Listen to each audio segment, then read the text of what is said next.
Night as well, yeah. But yeah, I don't know if you guys know what I'm talking about, where it's like a multiple cut montage where three things are kind of happening simultaneously. Inception, it's the three dream levels where you see like the guy shooting on the first level. You see, what's his name? Robin. Joseph Gordon-Levitt.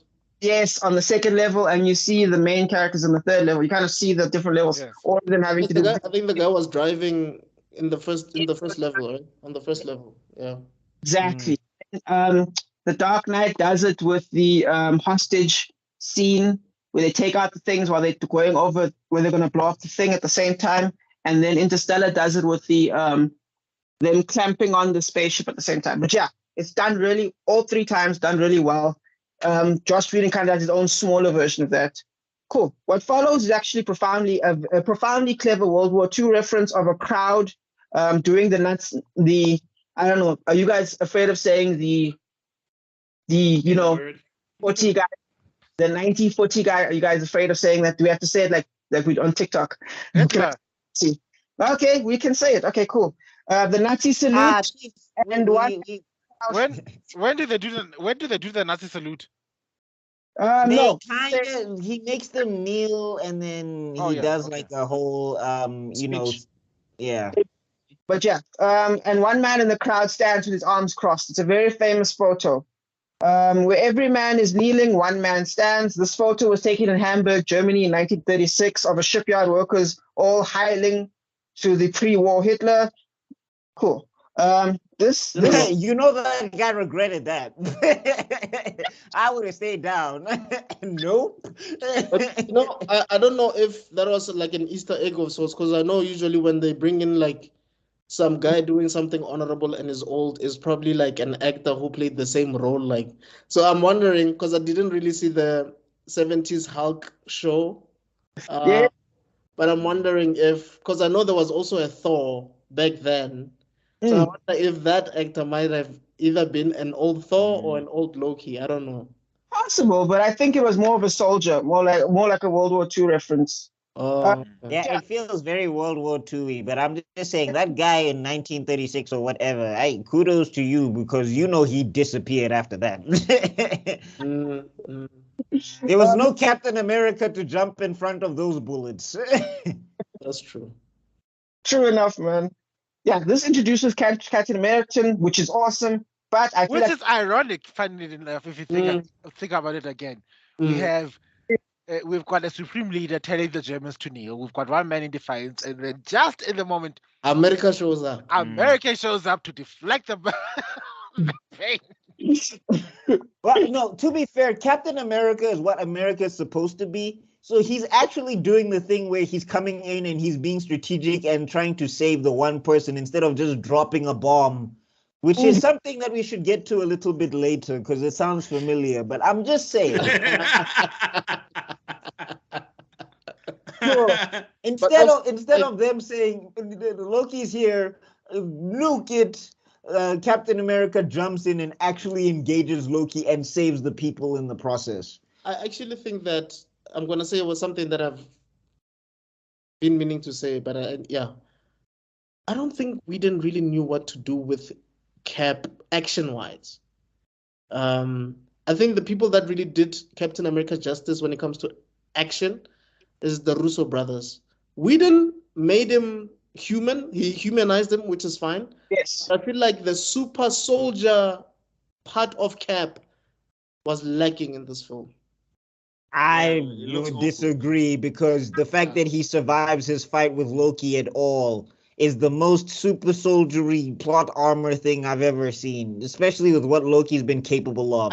We'll get to something else later where I'm just like, he powered him up in this scene too. So but I don't know. It wasn't done that well because Cap doesn't do anything to Loki here. He basically chopped off a Chitauri's arm in front of a police officer to get them to listen to his orders. No, yes. I agree with Mr. Extraordin. Like, I think what I'm getting from what you're saying is like the choreography and the camera work of showing him in his super soldierness wasn't really hitting like that until the Russo brothers came in. Yes, think about the opening scene, not the opening, but the scene in the Winter Soldier where he was on the ship and he was fighting those guys on the ship. Yeah, but remember, that was less fantastical also. Like, they kind of made him a super agent here, whereas here, he's more superhero-y in this movie with the stuff that he does. I get you, but what I'm saying is, he felt a bit useless for me. Well, if you want to go down that route, Thor and Hulk could have solved all of this by themselves, honestly. But at this point, Thor and Hulk weren't there yet. No, I'm saying, in terms of the whole thing, they didn't really need the other Avengers. And you know what the best? Sorry, please continue. Who must continue? You. Sorry, you can. Okay, I was just saying at that point in time, Thor and Hulk went there to be the muscle, and yeah, to Extraordin's credit, now that we've got the muscle to be the big powerhouses of the group, Thor and when we get to Thor and Hulk, then we have Hawkeye to be the tactical, sneaky, super agenty. Then we have got Natasha to be the woman, because that's all she was after the third act. I know people will argue with that, but still, she was basically the woman genius. Captain America's role was delegated basically to be the de facto leader of sorts. Yeah, the field leader. Yeah. So he was anyway. I guess we'll get to that. Rob, you were saying? Well, no, I was gonna say. Actually, no. Every director has their own unique abilities, and I think you're right that it's like Christopher Nolan.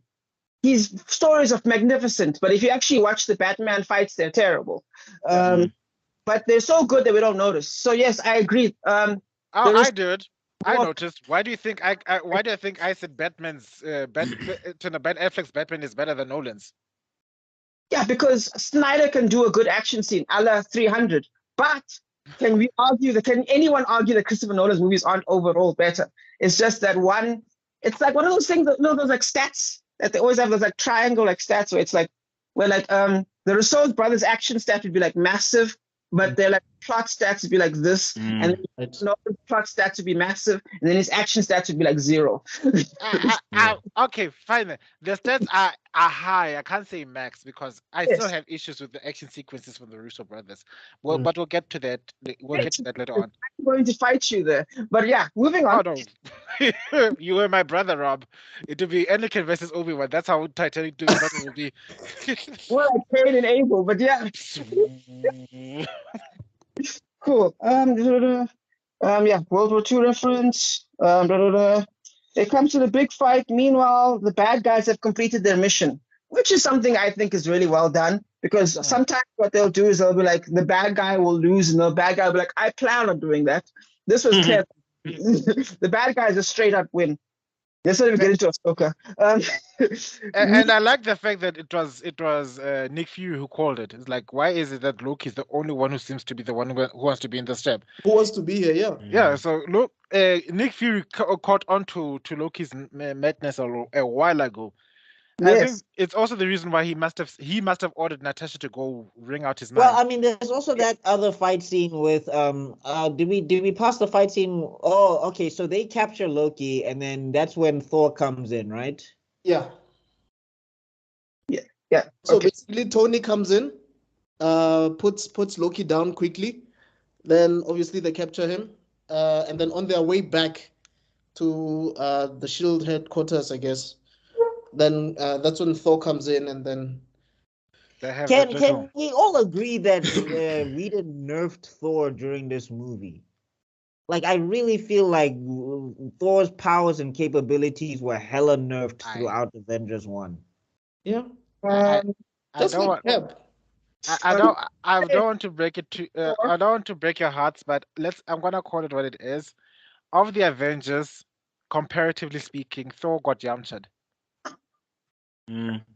Yeah. Oh, he didn't get yamchaed. He was still useful. It's just that, like, what he was capable of in his own movie versus what he was capable of here. That's why I'm saying between Hulk and the Thor, they could have sorted it out if they wanted to. He literally loses everything in the entire story arc. He's the guy who takes the biggest L of all the Avengers. There's something I want to say, but I'll say it when we get there. This is probably one of my least favorite parts of this movie. I don't know why, but every time I rewatch it, it just feels a bit clunky and a little bit weird. The fight between Thor and And Thor, Iron Man, and Captain Loki. America. I like the dialogue here, but yeah. When they're fighting in the woods. And they But have- I like the one line is like, oh wait, Shakespeare in the Park. Does mother know it that you weareth her drapes? Apes. Yes. Reindeer Games was a terrible line, but we'll ignore that one. Especially with all the yeah, 42 minutes in, we get our Cap vs Loki fight. This leans Loki, but I agree. That was kind of a tone down of Loki.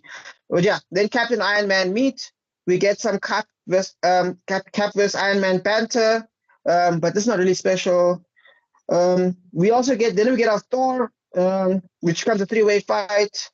Then we get our Thor exposition, which kind of sets Also, up the shout out to Captain America for having bones made of vibranium, because that's the only way I can explain how he survived that hammer shot from Super Thor. serum. But keep going. Super serum for the win. that the vibranium is supposed to spread out impact damage, but I agree that is OP.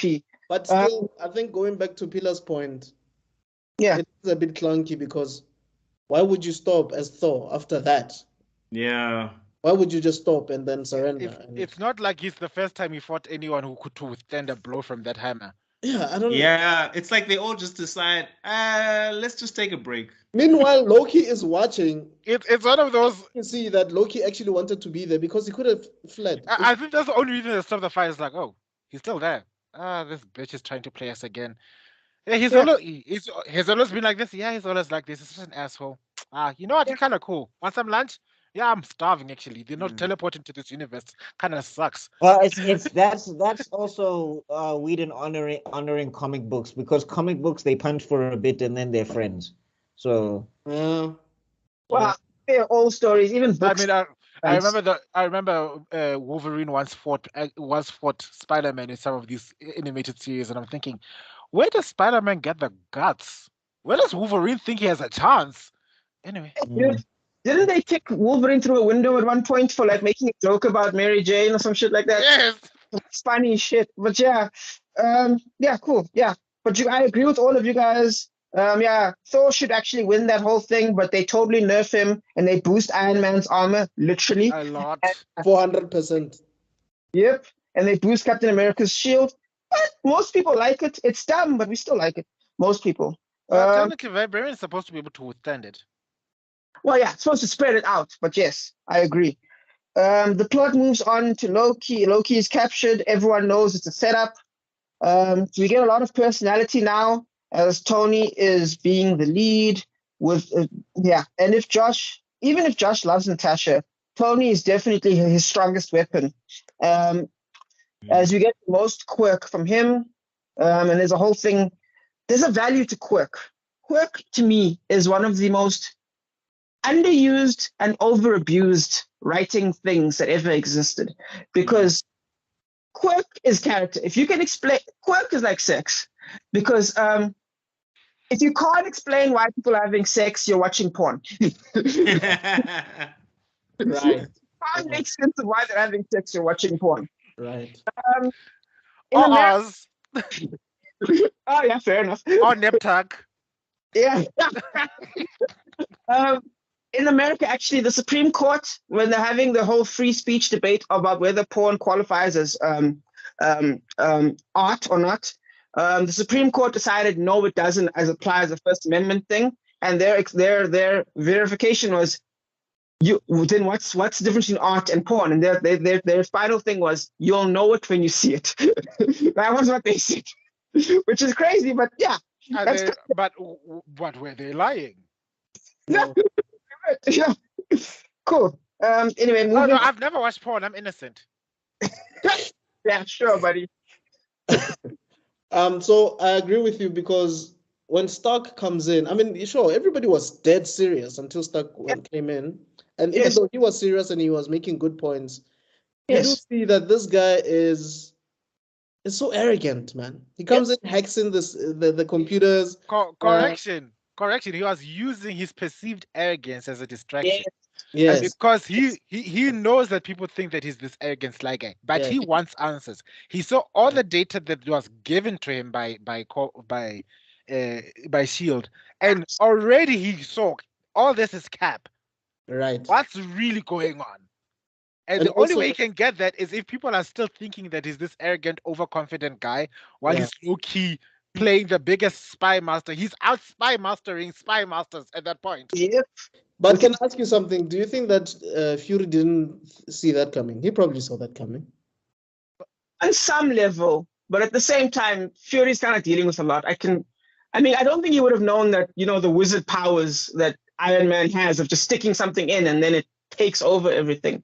But I think it does. Remember what happened with Justin Hammer in Iron Man 2? Are you telling me that Nick Fury didn't know about that? it's possible. He knew about that.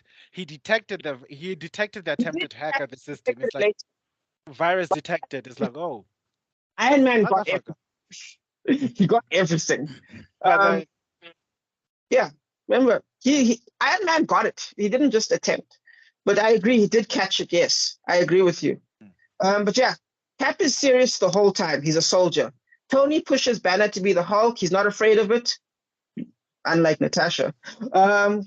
One could say this is a setup for Tony's obsession with tech, which comes into play for Age of Ultron, but I doubt Thingamajiggy thought of that. Anyway, this whole section is about interlocking characters and personalities.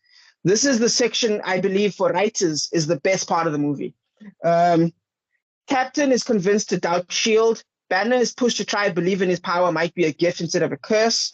Sorry to interrupt you, Rob. My battery is dying, so I'm gonna try join via my phone. So I don't know if you can just send me the link for this to turn on my camera, but at least I'll be able to finish out the video.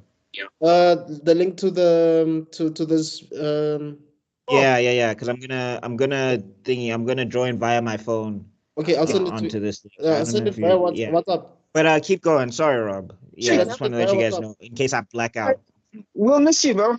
Should I send it via WhatsApp? No. I'm gonna join via my phone, so you won't be able to see my face, but I'll still talk. Okay.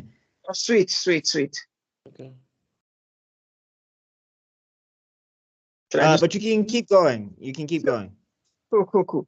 Yeah, Thor versus Fury. I personally thought this scene was a bit boring, but it's pure exposition. There's no character moment. Then you get Black Widow versus Loki, and I think this is the more interesting part in terms of character. There's little there, but in terms of exposition and in terms of story structure, this is a valuable moment. It's a game of setup and payoff. Fury talking about Fury talking about torture to Thor is a red herring. Because we think that's about to happen. But it turns out Black Widow, in her opening, she's using her weakness as a tool of interrogation, using a deliberate subversion of the trope to perfection. Can you talk about how that actually triggered Loki? Because he never let it go. Yeah. Yeah, let's talk about that. But he also says that speech was really good. You mewling quim. That was amazing. Tom Hiddleston, by the way, is a fantastic actor. I don't know if you guys have seen some of his other stuff in terms of him. I've seen him do some theater stuff, actually. This man is a classically trained actor. He is an actual master of his art. So when he does that, that is actually him being pure Shakespearean. And you can tell he's having fun. Sorry. Let me just get out. Okay. Yeah, that should be good. I should be good now. We shall call that the Inception moment. Yeah. It was a multiverse moment. Yes. But yeah, I was waving my hand in circles, guys. It's all good, man. Natasha is a good actor, I think. But I think Tom Hiddleston steals the show here. I don't know if you guys can agree with that. He does. Well, I think the thing is though is that Loki in this scene is the one being intense, whereas what Scarlett Johansson is doing is she's doing that thing that she did in the beginning that we referenced earlier, where she was faking that she was intimidated, right, and all of those things. So yeah, I think he comes out stronger in the scene, but I think it's a clever thing of what Natasha is known for, where she I think you said it earlier, Rob, where she weaponized her vulnerability or whatever. Yes, but now my question is, did you believe her? You as an audience member, were you not going, oh, she's doing it again? Do you know what I mean? No, I thought for a second that Loki had her. Yeah, me too. I felt for it. I don't know. Watching it again, I'm like, dude, Scarlett, I've seen you do better. Like, what's it? The Marriage Tale movie. I'm like, Scarlett is such a better actor than this moment. But Marriage Story came out way later than that, though. Okay, I want total disclosure.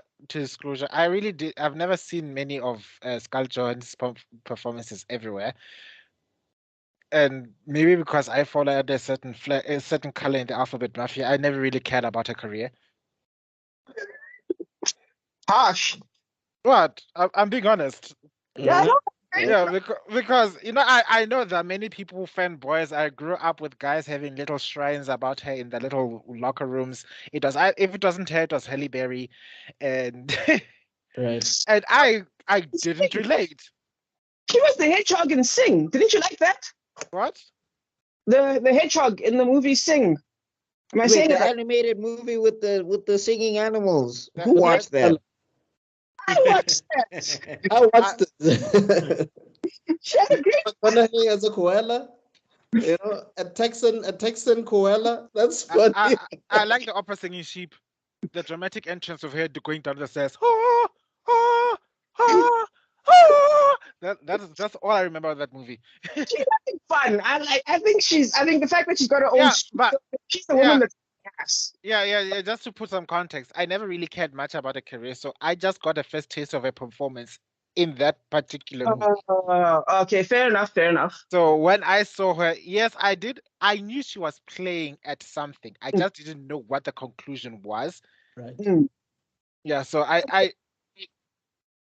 and when she got the conclusion and snapped back to her original persona, even I was like, oh, shit. Okay, well done. Good work. Thank you.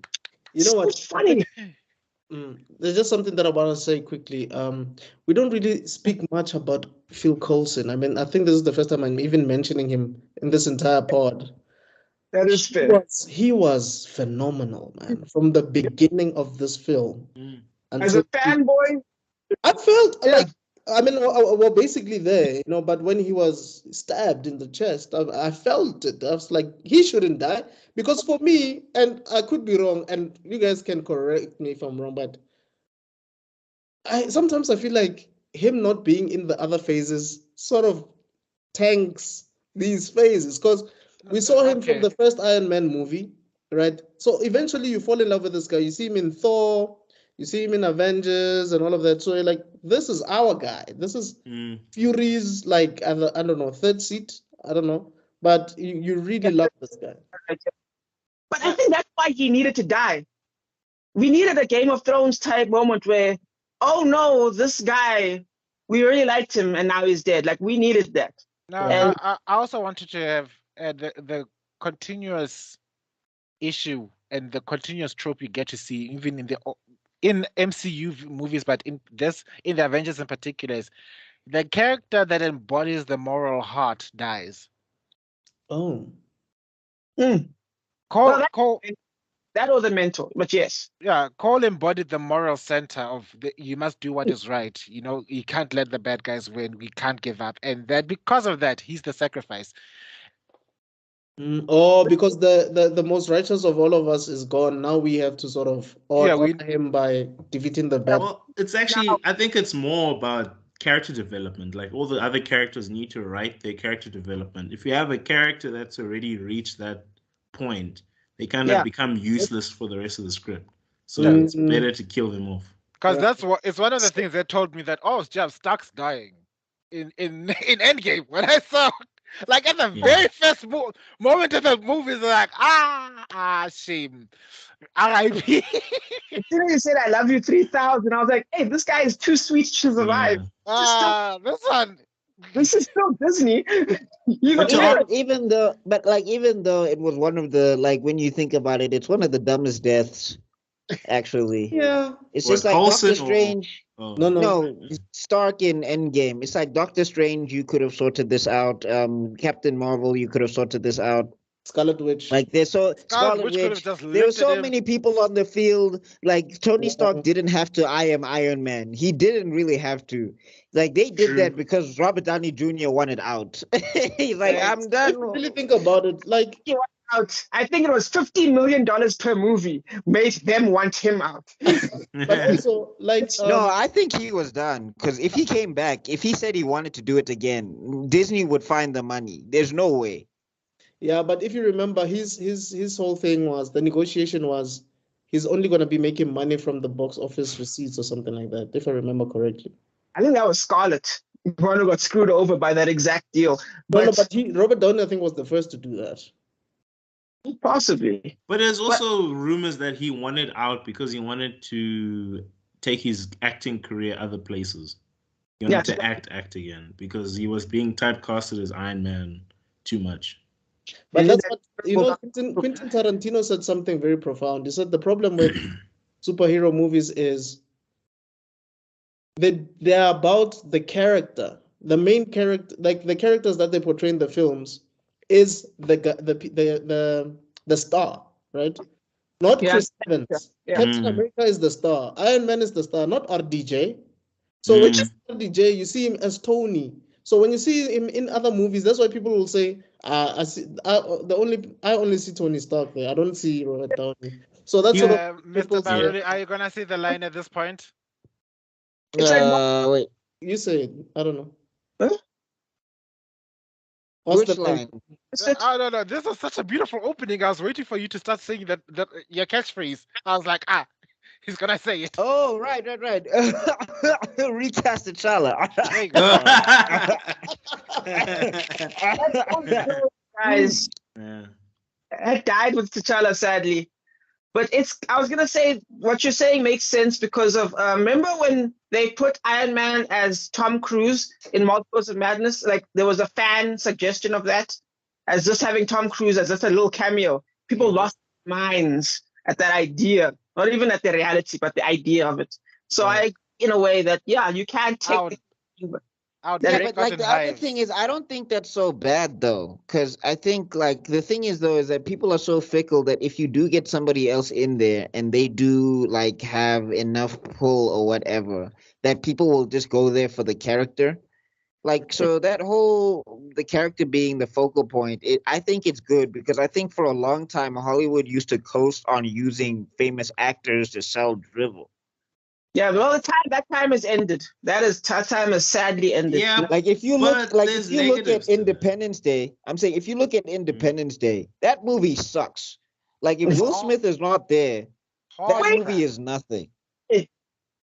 But that's the problem though.